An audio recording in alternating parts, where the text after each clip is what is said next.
Please like and subscribe if you've already seen our stuff and you like us and you keep coming back. Let us know. Talk about stuff around the ring. I'll let you lead the way on this one. The UFC White House card, there was some footage released of it, some of the potential picks. What did you think? Yeah, there's like a little mock-up, a couple pictures that they posted. Obviously looks pretty cool right on the White House lawn with the White House in the background, and they have this like scaffolding that goes above, and they have all these lights and fireworks and stuff in the photo. Obviously it probably won't look exactly like that, so looks pretty cool. Obviously that's not the most important part, but it is a giant spectacle that will probably only happen once, so that they want to make it look cool. Didn't look like there was any sort of cover over the top, which Dana's always talked about. He doesn't want to do fights outside because if it rains, you're fucked. So did not see any cover in this mock-up they had, so that could be interesting.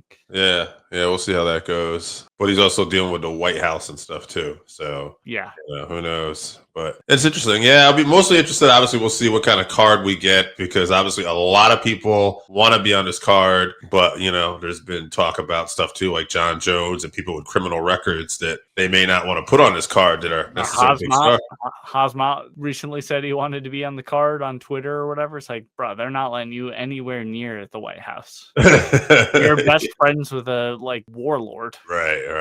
Yeah, so it'll be interesting to see what happens there. That'll be exciting when that finally does come, and that'll be good for the sport. I gotta believe anyway too. Just getting a card at the White House, regardless of what you think about politics and everything, just seeing the UFC having fights in front of the White House is crazy. There's some other news. Ronda Rousey's talking about finding her love for MMA again. Yeah, she posted a video of her. She recently posted videos of that she was training, and then I think it was yesterday or today she posted some videos of her hitting mitts with her boxing coach or whatever. We all know that when she was with Edmund, her hands were, lucky for her, not required in most of her fights, but because they were not great. But she looked pretty good. I mean, this is obviously hitting mitts, so take whatever you can from that. Her saying she's finding her love for MMA again. What do you think about a possible Ronda Rousey return? I think we're on the same page here. Yeah, no, I'm not.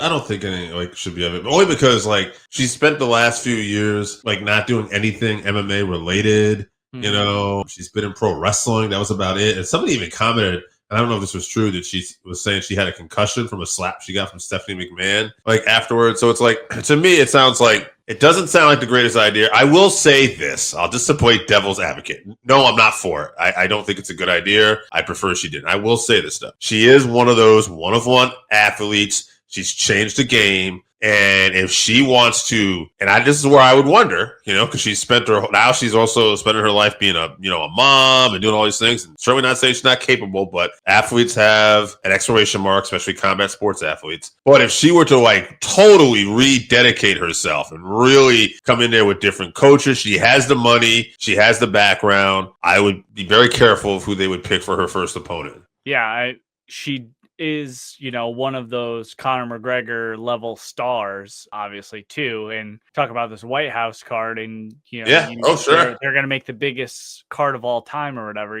Ronda coming back would be, that'd be a good highlight for the card. But yeah, I'm with you. I would prefer not to see it. Not that I don't, not that I would doubt Ronda's dedication or anything like that. If she dedicated herself, she could come back and do some things. But I just don't think at her age that she can catch up. That the women's MMA had already kind of passed her by quickly, with the Nunes. We all knew it was going to happen in that fight.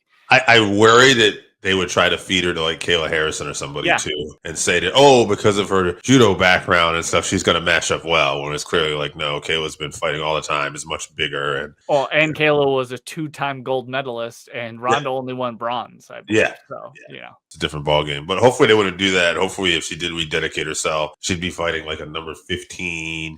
Or somebody maybe on the way up, and it makes sense. But other, maybe somebody on their way out, right? Maybe that for her, yes, yeah.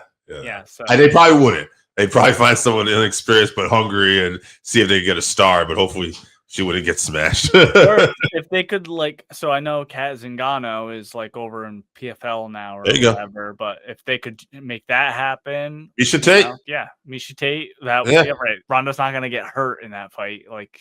She, would against Amanda or Kayla potentially. Sure. So we'll see if anything comes from it. If she stays retired and she stays on her homestead with her children and Travis, all for that as well.